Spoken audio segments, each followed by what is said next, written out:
after I modeled yesterday, y'all are able to go back and teach the lesson in y'all's room with your second group. And how did it go?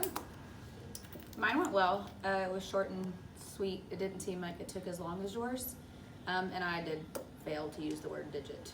Like Again? I was, that was my goal, and I still didn't use it in my lesson. I used it when we went back and did our whole group practice, but I still did use it, but not where I wanted. I remember to use it on the exit ticket, so that Okay. after we talked about it. So I made that improvement. I think it went well for me too. I just forgot to connect it with the base 10 blocks. I was like, oh man, so I'm gonna do that today. I'm gonna catch up on that. Like the ones, the magnetic ones, how you did that, the 5. Like I was like, I wrote it down too, and yeah, I just kind of went with it instead of following my notes. So, yeah. But it worked fine. I just Yeah. forgot that part. No, We're gonna and do that today. We're gonna make that connection. so even I forgot part of it when I did it, and I think maybe being better about referring to my notes, even when I'm teaching, like looking down and making sure, or having a system, you know, to make sure I'm hitting those points, or maybe even in there highlighting our key terms in our IPGs from now on. Oh, Like, that's a good idea.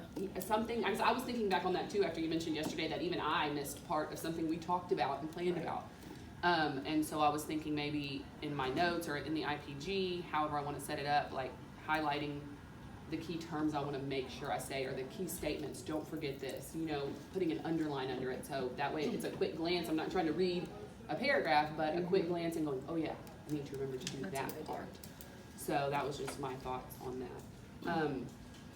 Anything else on yesterday? How did your small group go following that? The small group, or your activity with the group, the little engagement part of it afterwards?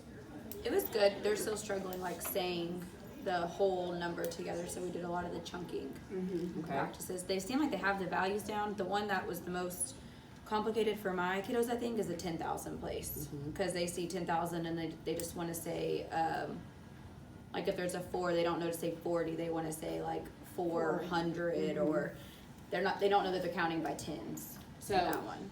one way to really help with that is to maybe put the same digit in the tens when you make a number as you put in the 10,000s place. Okay. And then say, well, how do we say this number? Oh, that's 40. So how do we say this number? That's Okay. 40,000, because they're both tens. One is just tens and one is 10,000s. Okay. So relating it back to that, what they already are comfortable with, the 10,000s place is always the most difficult place for them. And it's Okay. been like that, you know, since forever since I've done it. So that's a good way, is to be purposeful in your numbers, that they Okay. have that relationship that they can see and hear. I think that's part of it too. Like, Yeah, that was the main confusion that I noticed in my afternoon class. and it's also hard because you don't have those manipulatives to show 10,000, and Right. so it's abstract, and you don't have a concrete, and we just don't have the stuff to have 10,000 of something. So Well, we will whenever we have when we use the coins. We can use the 10,000. yes, the digit coins, that would be Yeah, the place value coins, That and will help, and y'all are using those today in small Okay. group. That'll help a lot. So do you have those? Because that's something I do not have. We may have to split up what they have, because I looked and I didn't see mine. I'm gonna look again, but we may just have We to. can do that. Piece it because together. If we do it kind of like whole group or whatever at the Mhm. table, not whole group, but amongst the students in small group at the table, Right. Mhm. we could divide them up so we can share. Yes, you just need enough to show it maybe to whole class, and then to work with them Okay. at your small group. Okay. Okay, well, that was a great reflection. No, I mean, it really was. I'm excited we talked about it. So we were going